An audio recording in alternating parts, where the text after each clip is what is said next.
I'd been in Seoul a few months when it happened.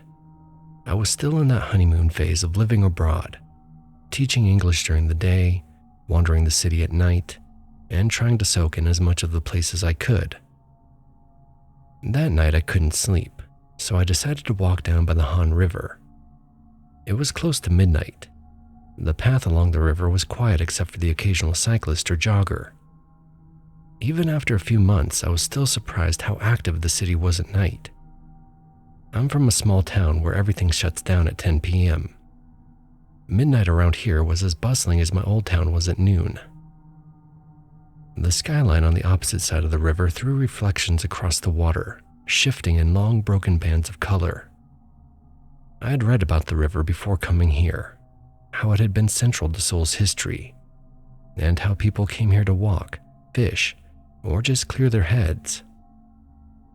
I was only 10 minutes into my walk when I saw her.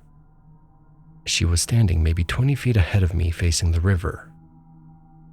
I thought she was just another night stroller, but then the way she was dressed stopped me in my tracks. She wore a hanbok. That's the traditional Korean dress. Not the bright modern kind you see at festivals, but something older. It was a white color. The fabric looked heavy, and the style reminded me of photos I'd seen in a history book from the 1940s or 50s. It struck me because I'd studied a little Korean history before moving here, just enough to recognize the difference. The old hanboks carried a kind of austere beauty, formal and reserved. On her, though, it was mesmerizing. She wasn't just pretty, she was captivating. But there was something in her expression that unsettled me. Sadness, yes, fear too. And yet she held herself with a kind of resolve, as if she'd already made up her mind about something she couldn't turn back from. I slowed down, half afraid of startling her. The weirdest part was how every now and then, as she shifted or the light hit the water behind her, I could see almost through her. The glow of the opposite shore seemed to bleed faintly through her outline, like her body was there but not completely solid. That's when I should have walked away, but I didn't. "Excuse me," I called out softly in Korean. My accent was clumsy and maybe she didn't hear me. Or maybe she just didn't care. She never turned her head. I wanted to say something more, something stupid like, "Your dress is beautiful." The words sat on the edge of my tongue, but she began moving before I could. Slowly, she walked down toward the riverbank. Against my better judgment, I followed. I don't know why. I kind of thought she might be in trouble, but I was also caught in the strange gravity of her presence. I kept my distance, close enough to not lose sight of her, but far enough to feel I wasn't intruding. And then there was a noise behind me, a sharp crack, like a bottle being kicked across the pavement. I turned instinctively and saw nothing was there, just the empty path stretching back toward the city. When I looked back to the river, she was gone. A splash echoed across the water. My stomach dropped. I bolted down the slope, scanning the dark surface for movement, for an arm, a head, anything. The current carried the lights of the city in broken smears, but there was no sign of her. I called out, first in English, then in broken Korean, but I got no reply. My mouth instantly went dry. I pulled out my phone and dialed 112. The operator's voice was brisk and patient. I stumbled through what I'd seen, trying to make it clear. A woman, hanbok, went into the river. I thought she was drowning. A patrol car arrived within minutes, lights cutting through the quiet night. 2 officers searched with flashlights while another asked me questions in halting English. I did my best to answer. Where had she been standing? How far away? What exactly did I see? And I told them everything. The way she looked, the old-fashioned dress, and the way she seemed faint at times, plus the sound of the splash. The officers exchanged a look I couldn't read. One of them nodded slowly, then clapped me lightly on the shoulder. His voice was careful when he spoke. We will search, but sometimes people see things here. At night. Not real people. Do you understand?" I didn't answer. They combed the bank for another half hour, shining lights into the reeds and along the rocks, but nothing turned up. There were no footprints, no torn fabric, no sign of anyone slipping into the river. Finally, one of the officers told me I could go. They'd continue searching just in case. I walked home with the image of her burned into my mind. That Hambach, the way her face seemed carved out of sorrow, the way the lights of the city flickered through her like smoke. I still don't know if she was ever really there, but if she was, I hope they found her.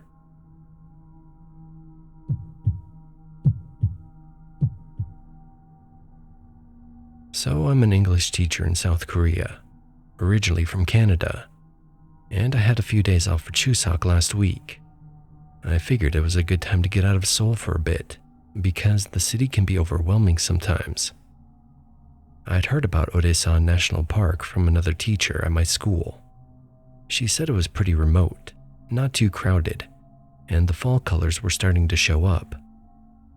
That sounded perfect. I took a bus out there on a Thursday morning. The drive itself was nice, going through Gangwon province. Lots of mountains and forests, and not too many towns. When I got to the park, there were maybe 3 other cars in the parking lot. And already I felt like I'd made the right choice. The trail I picked was supposed to be moderate, about 4 hours round trip. The weather was great, maybe 18 degrees. That's Celsius for my American friends. And it was partly cloudy. The leaves were just beginning to turn, mostly still green but with patches of yellow and orange starting to come through. I passed a couple of hikers on the way up. Both times we just did the polite nod thing. Otherwise, it was just me in the forest. Really peaceful, exactly what I needed. Around 1:30 or so, I'd been hiking for maybe 2 hours. The trail curved around this rocky outcrop, and that's when I saw them. There was someone standing about 15 meters off the trail, just past some trees.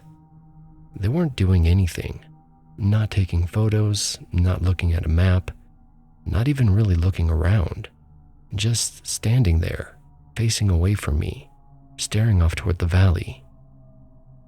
I got this feeling in my stomach. I can't really explain it. It wasn't like I was scared exactly, more like something felt wrong. But I told myself I was just being stupid. It's another hiker taking a break. People do that. The trail went past where they were standing, so I kept walking. As I got closer, I was planning to say hello, maybe annyeonghaseyo, or just nod like I'd done with the other hikers. When I was almost parallel to them, maybe 5 meters away, I said hello in this polite, quiet voice. They turned to look at me. I stopped walking, literally froze mid-step. They didn't have a face, and I don't mean it was blurry or I couldn't see it clearly. I mean where their face should have been. There was just smooth skin, like an egg. No eyes, no nose, no mouth, nothing. Just this blank pale surface. My brain completely stalled out. I stood there staring, trying to understand what I was seeing. It didn't make sense. I thought maybe it was a mask, but it wasn't. I could see where it connected to their neck and their hair. I realized it was their actual head. Then they took a step backward, and then another step, and they just faded away.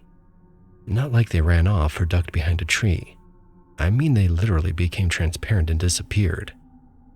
I don't remember deciding to turn around, but I was suddenly walking back down the trail, fast.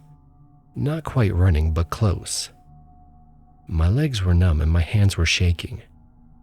I kept looking behind me, expecting to see that thing following me, but there was only the trees. I made it back to the parking lot in probably half the time it took me to go up.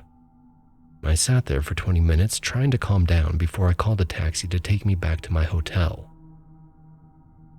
I spent the rest of my time off in the nearby town and didn't go hiking again.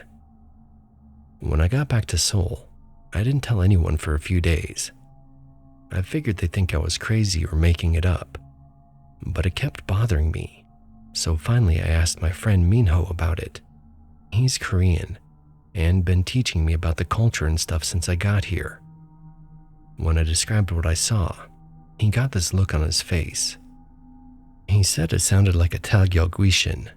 Apparently it means egg ghost because of the smooth, featureless face. He said seeing one is supposed to be a bad omen, something about unfinished business or a warning. I asked him what I was supposed to do about it. He kind of laughed and said there wasn't much you could do. Maybe say a prayer, offer some incense, or a small offering to acknowledge the spirit. But even that might not help. Then he said no one really believes in that stuff anymore anyway. It's just old superstitions. I went to the temple last weekend and prayed and lit some incense. I don't know if it'll do anything, but it felt better than doing nothing. I really hope Minho's right, and it's all just superstition.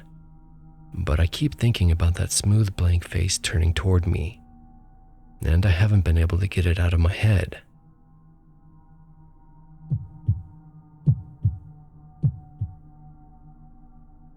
It was Christmas season 2003.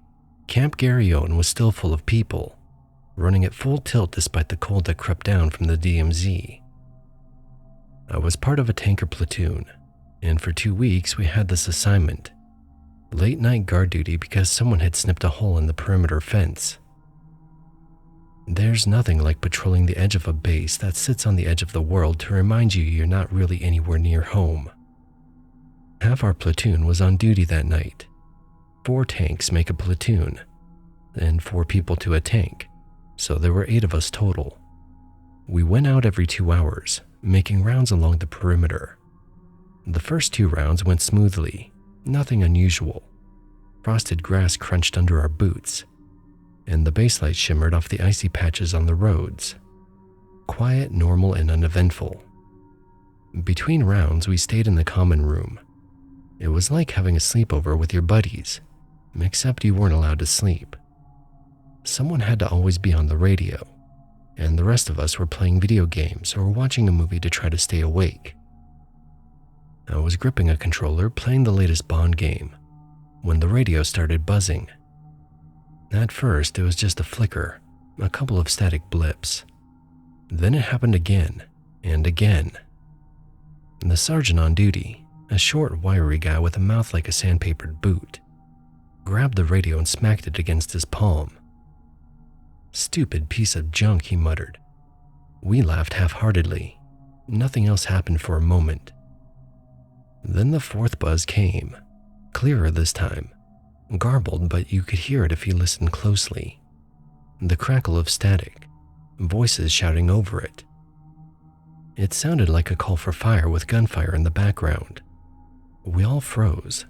The sergeant muttered under his breath, eyes narrowing. "I swear if this is some dumbass messing with us, I'm gonna smoke their ass till their arms fall off," or something to that effect. He always had colorful ways of saying he was about to chew someone out. Midnight came and it was time for our next round. We geared up, the cold seeping into our gloves and boots. Walking along the perimeter, there wasn't anything unusual, until we got to the hole in the fence. The fence had been wired shut, but it was now open again. My sergeant didn't hesitate. He sent 2 of us to check the area immediately. "Take a radio. Call us if you find anything," he said, passing me the radio.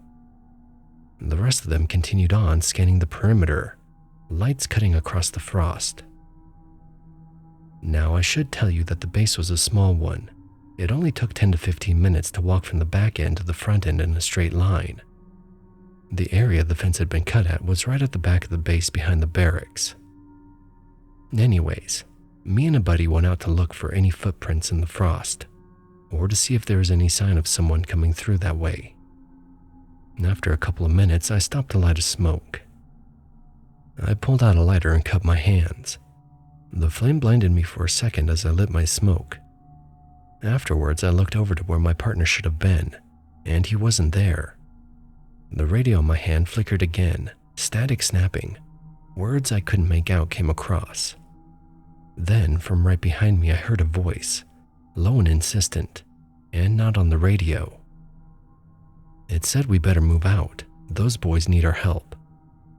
I spun toward the voice, and that's when I saw him. A soldier I didn't recognize, wearing a uniform like one I'd only seen in pictures.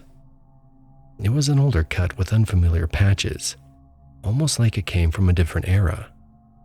He stepped through the frost-slicked grass, moving toward the forest about 100 yards out. Panic hit me like a punch, and I bolted back toward the fence, boots skidding on the frozen soil. I was only about 30 feet from where I'd gone through the fence, but when I got to the opening, it was closed. Just like that, all the wires secured, no sign of anyone having been there. I walked quickly to the front gate, freaked out of my mind. Halfway around the base, there was my partner, pale as the moon. "You saw them too?" he asked, voice shaky. He said when I stopped to light my cigarette, he had seen something off to the right. It looked like a flashlight, so he went to check it out, figuring I'd seen him going and followed behind. It led him halfway around the base before he realized it was more like a ball of light. Then he described seeing another soldier, telling him to move out as well, then disappearing into the woods. We ran to the front gate to meet up with the rest of the group. They asked why we came back through the front, and we told them the fence was closed. They followed us back, and sure enough, the hole was gone. It was mended perfectly. The sergeant scratched his head. No explanation, no footprints, no signs of tampering, just frost and quiet. We finished the rounds that night, and nothing else happened. The fence stayed secure. I never heard if the sergeant reported it up the chain. Other platoons took their shifts, and I never caught wind of anything like that happening again. I don't know who or what we saw. All I know is that night, between the cold and the radio static, and the forest just beyond the floodlights, I saw a glimpse of history repeating itself.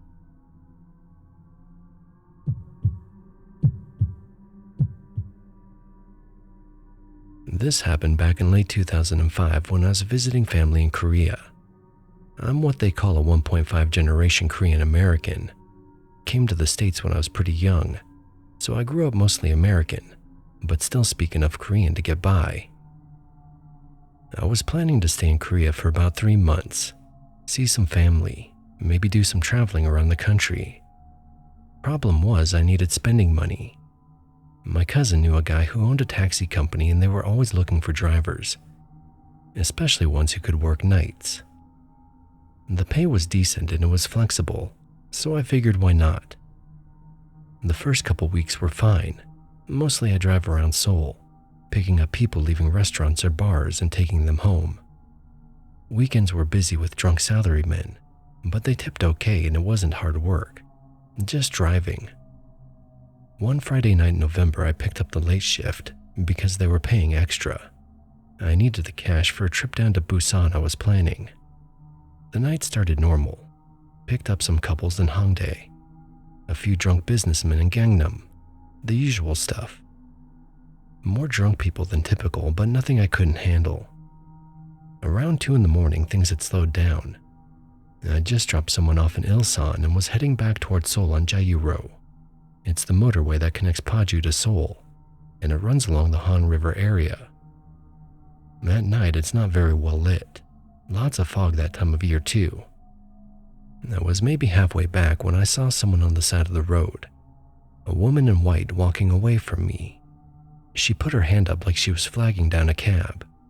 I thought it was weird because there's not much out there, no buildings or anything, but sometimes people need rides from strange places, so I pulled over. I heard the back door open and close. Didn't really see her get in because I was checking my mirror to pull back onto the road. I asked her in Korean where she needed to go, and I didn't get an answer. I thought maybe she didn't hear me or was drunk, so I turned around to ask her again. That's when I saw her face, or where her face should have been. She had eyes, but they weren't eyes. They were just black holes, empty, like someone had scooped them out. There was no way I mistook it since she was looking right at me. My brain started to glitch out and was trying to make sense of what I was seeing, but it just wouldn't process. Then she was gone, vanished. The backseat was empty. I sat there on the side of the road for probably 5 minutes trying to calm down. My hands were shaking so bad I could barely hold the steering wheel. I called the dispatcher and told him I was feeling sick and needed to clock out early. He wasn't happy about it, but I didn't care. I drove right back to the taxi lot, parked the car, and went home. For the next few days, I kept going over it in my mind. I didn't want to believe what I had seen. I don't think the paranormal is real. I accept other people have experiences, but I always thought there was a rational answer for them. I couldn't think of a rational answer for what I had seen, though. Those empty black holes where the eyes should have been. Okay, maybe she was wearing sunglasses and I didn't notice. But for her to disappear like that part I have no explanation for. After about a week of torturing myself, I told my friend Junho about it. We were having drinks and I just needed to tell someone. I figured he'd think I was crazy. But when I described where it happened and what she looked like, he got quiet. He asked me if I'd been on the Joyu-ro around 2 a.m. I said yeah. He nodded like he'd been expecting that. Then he told me about the Joyu-ro ghost. Apparently it's this well-known thing. Woman with black holes for eyes who tries to get people to pick her up. Some exorcist on TV said it was a woman in her 20s who got killed near there. She was strangled or something. Junho said a bunch of people had seen her over the years. Even some celebrities had talked about it on TV. He said it so matter-of-factly, like it was just common knowledge that everyone in Korea knew about. I kept driving the taxi for the rest of my trip since I needed the money. But I made damn sure to avoid Joyu-ro at night. If a fare would take me that way, I'd find another route. I didn't care if it took longer. I went back to the States in January 2006 and haven't driven a taxi since. I've never forgotten that woman's face, or lack of one.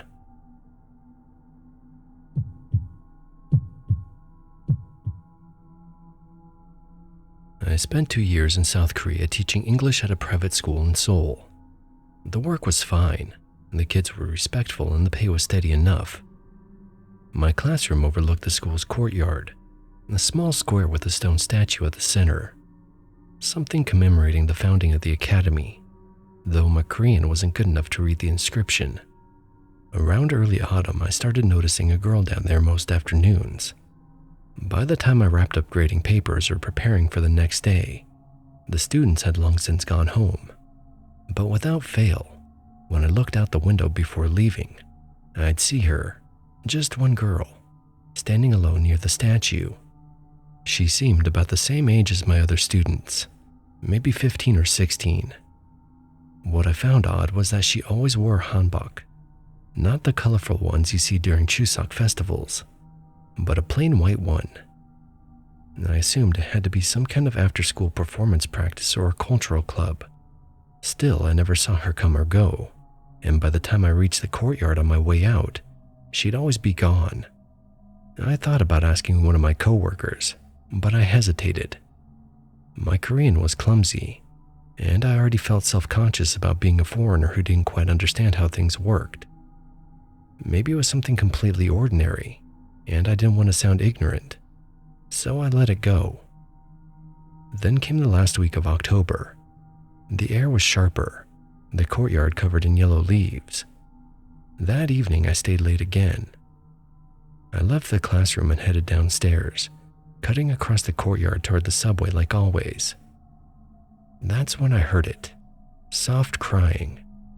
It was faint at first, but unmistakable. Someone was weeping near the statue. I slowed down, confused. All the students should have been long gone by then. As I rounded the base of the statue, I saw her, the girl in the white hanbok, sitting on the stone ledge, her face buried in her hands. The crying was coming from her. I felt awkward but also concerned. "Excuse me," I said. "Can I help you?" The crying stopped instantly. The air seemed to press down around me. She didn't move, didn't look up. I stepped closer, unsure. I reached out a hand, meaning only to offer some small comfort. That's when she snapped her head up. Her face, it wasn't tear-streaked or gentle. It was twisted with anger, eyes glaring, mouth pulled back in a snarl so sharp it froze me in place. And then she was gone. Like 1 second she was there and the next not there. Just gone. The courtyard was empty except for me and the statue. I spun around, scanning every corner to see if maybe she had run off and I missed it, or if someone else was there that had seen the same thing. There was no footsteps, no shadows slipping away, no sound of the gate, just the leaves shifting in the wind. I stood there longer than I should have, trying to figure out what had happened.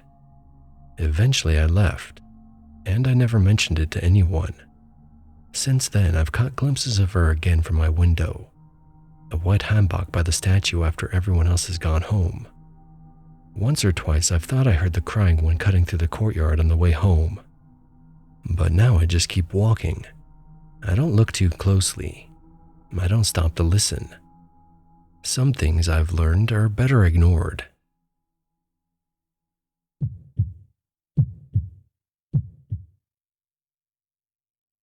I moved to Seoul in 2019 to teach English. The apartment my school set me up with was pretty nice. Modern building in Gangnam, and a decent size for one person. It was on the 4th floor, except the elevator button said F instead of 4.